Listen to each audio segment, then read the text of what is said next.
व्यक्तिशः रूप से सभा पटल पर रख सकते हैं। माननीय विदेश मंत्री जी।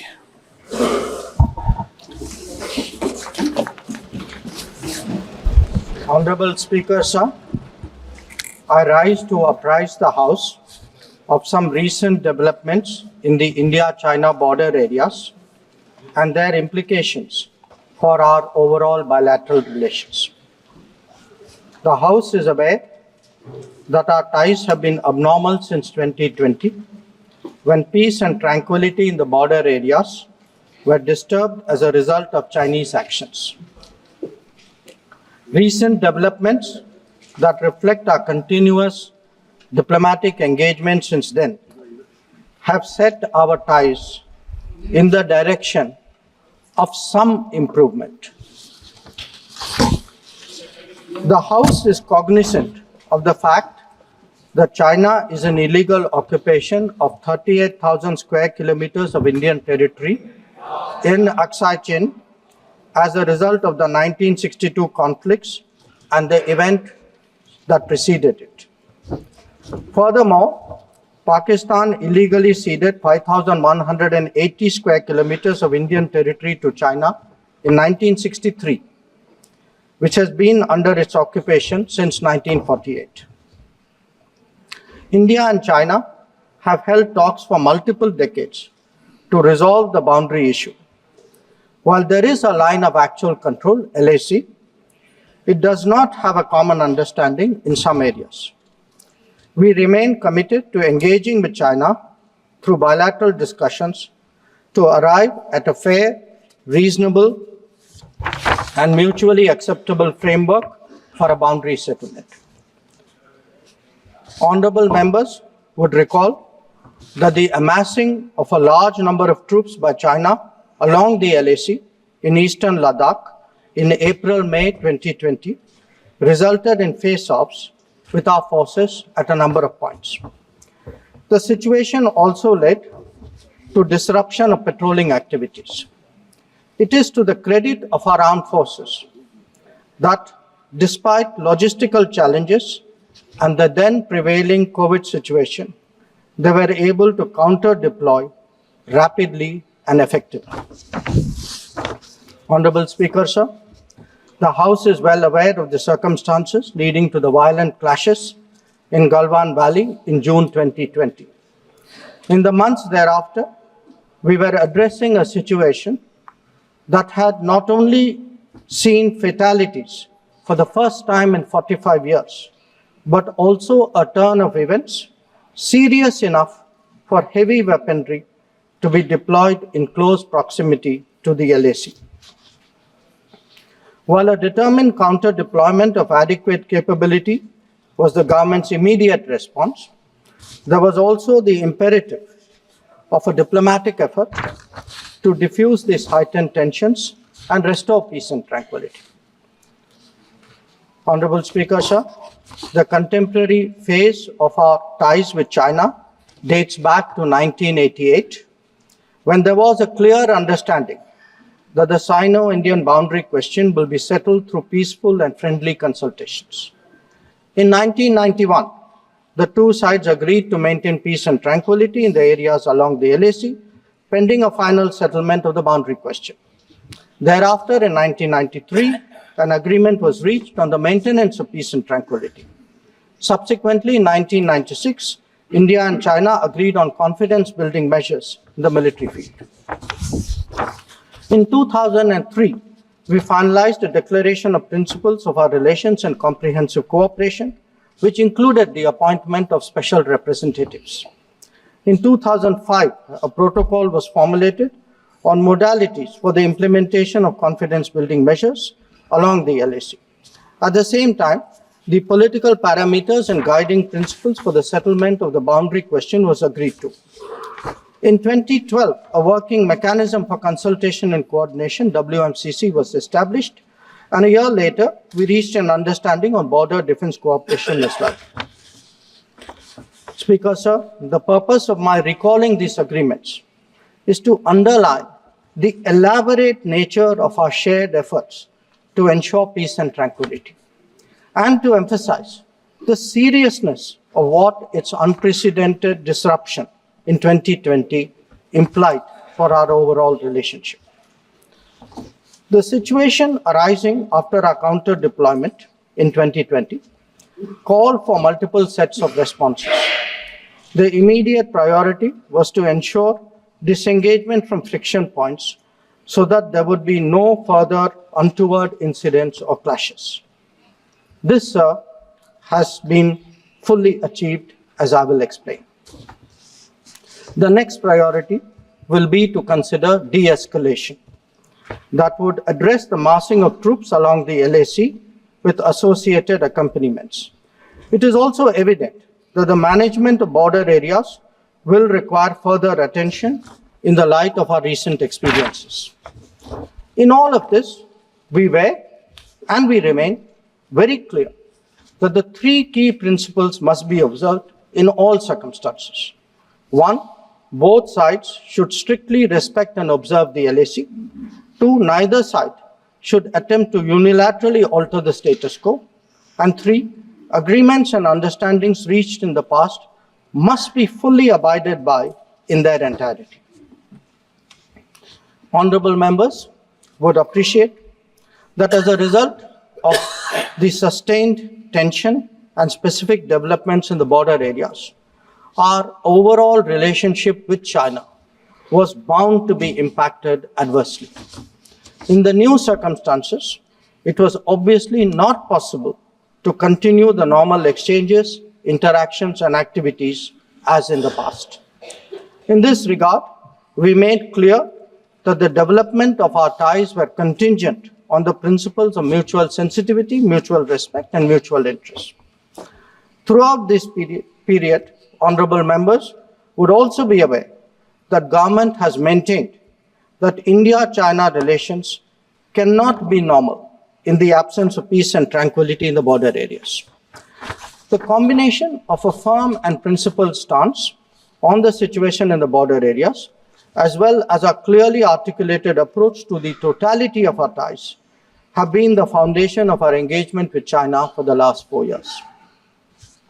We have been very clear that the restoration of peace and tranquility would be the basis for the rest of the relationship to move forward.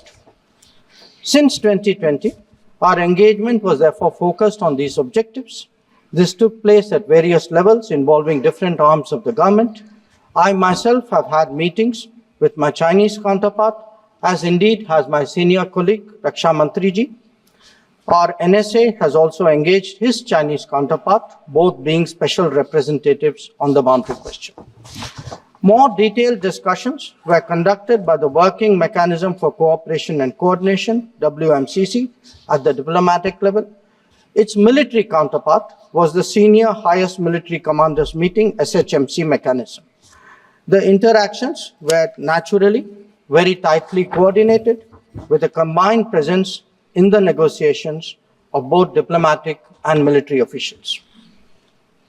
Since June 2020, 17 meetings of the WMCC and 21 rounds of SHMC have taken place. So, in this background, I would like, sir, to inform the House today about the agreement reached on 21 October 2024 regarding Depsang and Demchok. The twin considerations of an unstable local situation and an impacted bilateral relationship were clearly the drivers for these recent endeavors. These two areas have been the focus of our discussions in both WMCC and SHMC with the Chinese side since September 2022, when the last disengagement agreement was concluded at Hot Springs area. In the lead up to the October 21 agreement, I had discussed both the specific disengagement issue as well as the larger relationship with my Chinese counterpart in Astana on 4 July and Vientiane on 25 July. Our national security advisors, ours and the Chinese, met in St. Petersburg on 12 September. And the problem in these two areas pertained primarily to obstructions of our long-standing patrolling activity. In Demchok, there was also the question of access by our nomadic population to traditional grazing grounds, as well to sites of significance to the local people. As a result of this recent understanding, arrived at after intensive negotiations, resumption of patrolling to the traditional areas is underway. It was initially tested by sending out patrols for verification of disengagement on the ground and is being followed up by regular activities as per the agreed understanding. Following the October 21 understanding, Prime Minister and President Xi Jinping had a meeting on the sidelines of the BRICS summit in Kazan on October 23. They welcomed the understanding and directed the foreign ministers to meet and stabilize and rebuild the relationship. The special representatives are also to oversee the management of peace and tranquility, besides exploring a fair, reasonable, and mutually acceptable solution to the boundary question.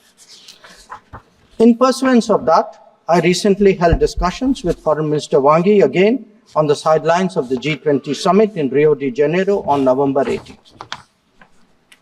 Raksha Mantri ji has also met the Chinese Defense Minister Dong Jun at the ASEAN Defense Minister ADMM Plus meeting in Vientiane on November 20. The two ministers discussed progress on the recent agreement on disengagement, the need to address de-escalation, and the requirement of strengthening confidence-building measures. They agreed on the importance of continuing meetings and consultations at various levels. Sir, the House will remember that on October 21, the October 21 agreement is the latest in the series of an understanding in regard to the resolution of the situation at various friction points in eastern Ladakh. In the aftermath of the events in May-June 2020 and the initial disengagement in Galwan Valley in July 2020, there was a foreign ministers meeting in Moscow in 10 September 2020. The government's position at that time was that the immediate task was to ensure comprehensive disengagement of troops in all the friction areas. It was emphasized that the large concentration of troops along the LAC was not in accordance with the 1993 and 1996 agreements. The Indian side, it was made clear, would not countenance any attempts to change the status quo unilaterally. We also expected that all agreements and protocols pertaining to the management of the border areas would be scrupulously followed.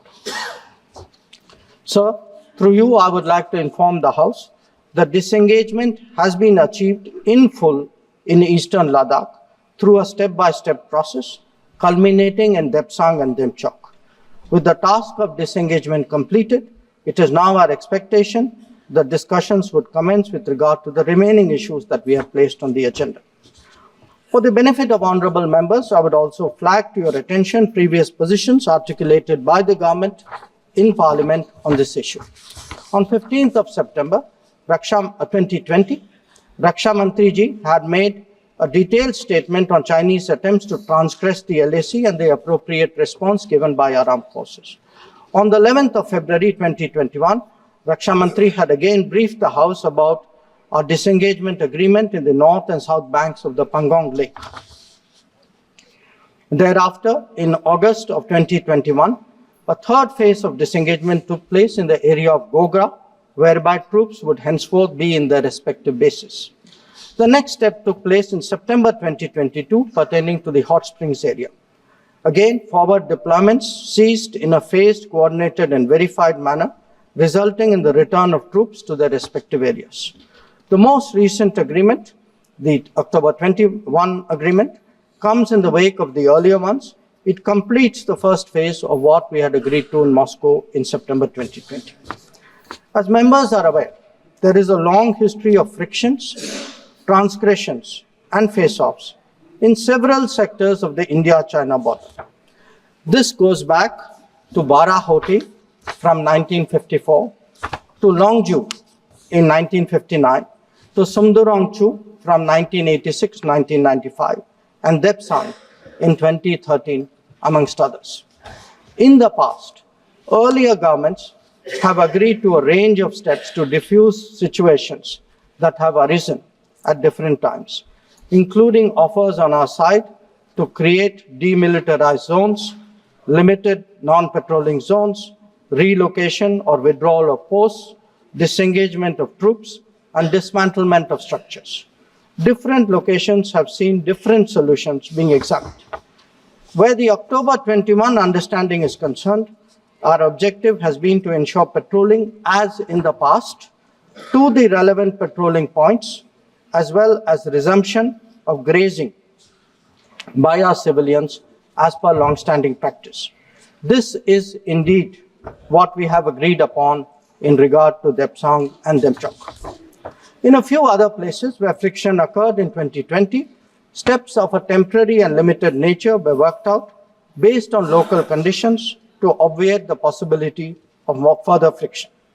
This, I must stress, applies to both sides and can be revisited as the situation demands. In that sense, our stance has been resolute and firm and serves our national interests fully. The ensuring of our national security in this manner is the result of cumulative and coordinated endeavors of many parts of the government, obviously centered around our defense and security forces.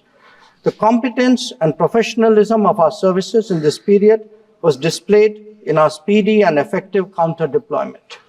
In the negotiations with China, the defense and diplomatic arms worked in lockstep to ensure that our national interests were comprehensively met. Sir, in that context, the House would also recognize that there has been a significant improvement in the border infrastructure, which has made such effective counter-deployment possible. This is reflected, amongst others, in the increase of border infrastructure allocations in the last decade. The Border Roads Organization, BRO, alone has incurred 3 times the expenditure level of what it was a decade ago. Whether it is the length of the road networks, of the bridges, or the number of tunnels, there has been a substantial increase over the earlier period. Notable milestones in recent years include the Atal Tunnel to Lahul Spiti, the Sela and the Nechifu tunnels to Tawang, the Umlingla Pass Road in southern Ladakh, and the extended opening of the Zojila axis. Work is progressing on some strategically important roads and airfields in Ladakh. The adoption of new technologies in high altitude, remote, inaccessible, and permafrost areas has also been significant. All of this reflects the government's firm commitment to protecting our borders and ensuring that our armed forces get the facilities and the logistical support that they deserve. Finally, sir, let me share with honorable members our expectation regarding the direction of our ties with China in the near future. Our relationship had progressed in many domains, but was obviously negatively affected by recent events. We are clear that the maintenance of peace and tranquility in border areas is a prerequisite for the development of our ties. In the coming days, we will be discussing both de-escalation as well as effective management of our activities in the border areas. The conclusion of the disengagement phase now allows us to consider other aspects of our bilateral engagement in a calibrated manner, keeping our national security interests first and foremost. In my recent meeting with Foreign Minister Wang Yi, we reached an understanding that the special representatives and the foreign secretary level mechanisms will be convening soon. I thank you, sir, and the honorable members for their attention, and I'm confident that the government has the full support in addressing the complexities of this important issue.